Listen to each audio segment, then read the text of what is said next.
Kneel or burn. The sky split open over New York. A black wedge of impossible size hovered above the clouds, blotting out the sun. It wasn't alone. Across the globe, 12 Zorvani dreadnoughts entered Earth's orbit in perfect formation. No warning, no diplomacy, just dominance. News feeds blinked off. Cell signals died. Then every screen lit up, phones, televisions, billboards, all hijacked by the invaders. A figure appeared, tall and regal, cloaked in silver armor with 6 glowing eyes and a voice that cut like cold steel.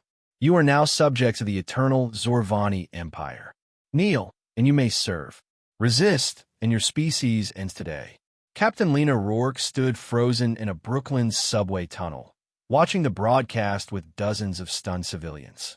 She was ex-military, dishonorably discharged after a black ops scandal, but instinct snapped her into action.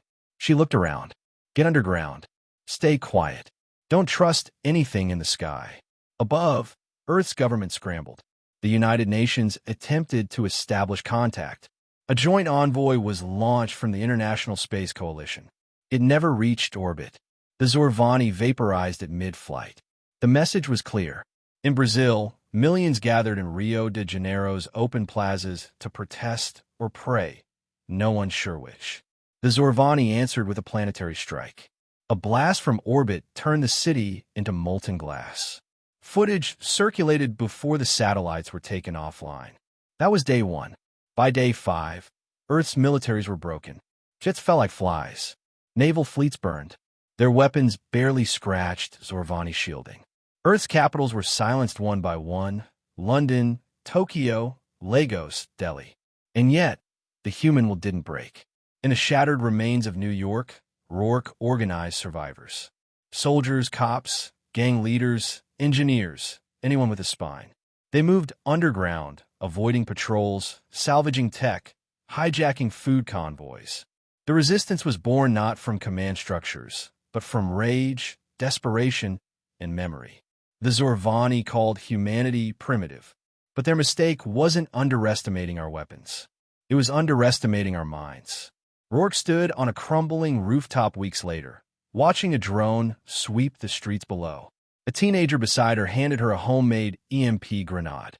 "We ready?" he asked. She nodded. Time to make them bleed. The device arced through the air.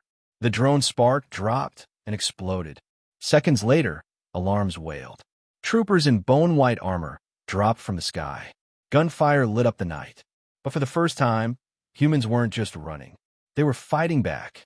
They came with fleets, fire, and arrogance. They thought we'd kneel like all the others. Instead, they awakened the one force they couldn't predict: human fury. The Empire demanded submission. What they got was the beginning of their end. The iron in our blood.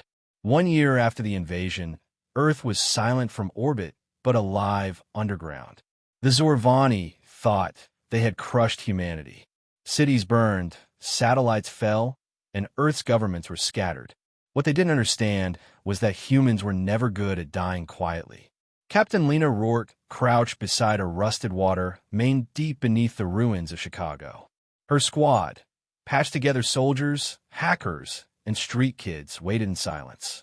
A Zorvani patrol passed overhead, the sound of their armored boots thudding through the collapsed infrastructure above. She tapped her earpiece. "Now, Tanaka." Miles away in an abandoned university lab, Dr. Elijah Tanaka hunched over a jerry-rigged console glowing with alien glyphs and human code. A year ago, he was a biomedical engineer. Now, he was Earth's most dangerous technologist. Hijacking their signal relay now, the sky above flickered. Across the planet, hijacked feeds burst back to life. Rourke's voice echoed over every screen. "This is Captain Lena Rourke. Earth is not conquered. We are not broken. We are adapting. We are fighting. We are coming." The signal lasted only 90 seconds before being jammed. But it was enough.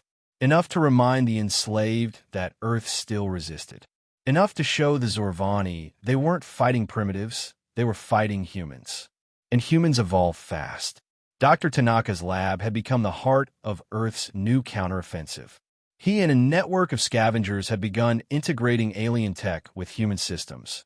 old tanks powered by fusion cores, rifles enhanced with plasma accelerators, armor stitched from Zorvani alloy and Kevlar. The Zorvani had never encountered a species that could reverse engineer Empire-grade tech in less than a year. Most races submitted. Some worshipped. Others perished. None learned this fast. And worse, for the Empire, humanity was spreading its defiance. Rourke's message reached far beyond Earth. The Zorvani had enslaved hundreds of species across their spiral of worlds, most living in quiet servitude. But when they heard the human voice, defiant, bloodied, unbroken, they remembered what freedom felt like. Whispers turned into sparks. A rebellion flickered on Eltaris. A war camp revolted on Kareth. For the first time in centuries, the Empire's hold loosened. Back on Earth, a breakthrough came. Rourke's team ambushed a Zorvani scout ship outside Denver and captured it intact. It was a sleek, fast, lightly armed vessel, but still more advanced than anything Earth had ever flown. Tanaka got to work. Weeks later, the ship launched, its hull etched with human graffiti and resistance markings. Rourke stepped aboard as its captain. "We're not just fighting for Earth anymore," she told her team. "We're taking the fight to the stars." They thought we'd be another forgotten world, a footnote in their history. But we weren't bred for silence. We were forged in struggle. The iron in our blood wasn't just metaphor. It was destiny. The stars burn with us. 5 years after the invasion, Earth no longer knelt. It roared. The Zorvani Empire, once the unchallenged tyrant of the stars, now fought a war it never imagined, against humans and their growing coalition of the freed. The spark that ignited in Earth's ruins had become a wildfire across the spiral arm. Captain Lena Rourke stood at the command deck of the Defiant Dawn, a human-modified warship built from the bones of 3 captured Zorvani cruisers. Around her floated the fleet of the Fracture Coalition, ships from a dozen species, unified not by blood, but by rebellion. Targets locked, her weapons officer said. Shipyard defenses are active. Rourke narrowed her eyes at the orbital ring of Drosk, 12, one of the Empire's major construction hubs. Dozens of warships being assembled. Thousands of slaves forced to work in vacuum suits. Her jaw tightened. No more empires built on broken backs. Commenced the assault. Missiles, plasma bolts, and railgun rounds lit up the void. Fighters swarmed like angry hornets. Zorvani forces scrambled, caught off guard by the speed and coordination of the attack. Humanity had become the edge of the blade. Down in the ship's core, Dr. Elijah Tanaka oversaw a new prototype, a fusion overdrive cannon powered by Zorvani dark matter tech. Once, he'd been a healer. Now, he forged weapons to break tyrants. He pressed the activation rune. Firing in 3, 2, 1. A beam of blue fire lanced out from the Defiant Dawn, cutting clean through the central shipyard ring. It split in 2 and collapsed, the explosion shaking the nearby moon. Cheers erupted on the bridge. But the cost of war was always close. Earlier that year, the world of Theric, home to a peaceful amphibious race allied with humanity, was wiped from existence. High Chancellor Virex had used a forbidden weapon, a planet breaker. He'd called it a warning. It became a rallying cry. Tanaka's brother, Kaido, died shielding evacuees during Theric's fall. His name was carved into every ship's bulkhead. His loss burned in Rourke's chest like a second heart. "We don't stop," she said to her fleet after the raid. "We don't pause. We bring the fire to their throne." Zorvani morale plummeted. Their soldiers, bred to expect obedience, now faced an enemy that fought harder the more they bled. Some defected. Some deserted. A few even joined the coalition. A new order was forming, not a species, but of will. From the ashes of conquest, humanity had become more than a resistance. They were a revolution. The stars they ruled now tremble in our shadow. We were supposed to vanish under their heel. Instead, we lit the sky with their arrogance and carved a new path from the ruins. And we were just getting started. We came to bow to no one. 7 years after the invasion, the Zorvani Empire stood on the edge of collapse. From Earth's scorched soil rose a force the galaxy had never seen. One not born of ancient power or divine right, but of rage, unity, and relentless defiance. The Fracture Coalition, led by humans, had liberated 43 worlds, shattered a dozen armadas, and now approached the final target. Zorvani Prime.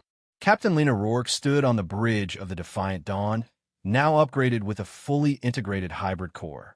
Behind her, a fleet of coalition warships surged through the void, sleek Earth-forged frigates, crystalline ethery cruisers, and thunderous Jekker dreadnoughts.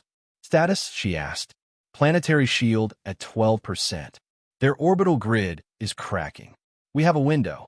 Rourke nodded once. Punch through. Full assault. No hesitation. The final battle was chaos made flesh.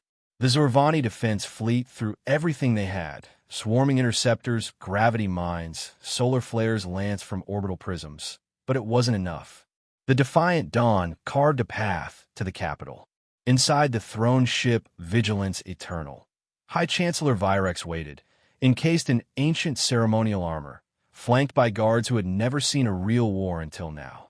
He still clung to the delusion that humans were animals, clever, vicious animals, but animals nonetheless. Then Lena Rourke breached the command deck. She moved like a soldier, spoke like a commander, and stared like a judge. So, Virex said, voice curling with disdain, "You finally crawl to the foot of power. Here to kneel." Rourke raised her rifle.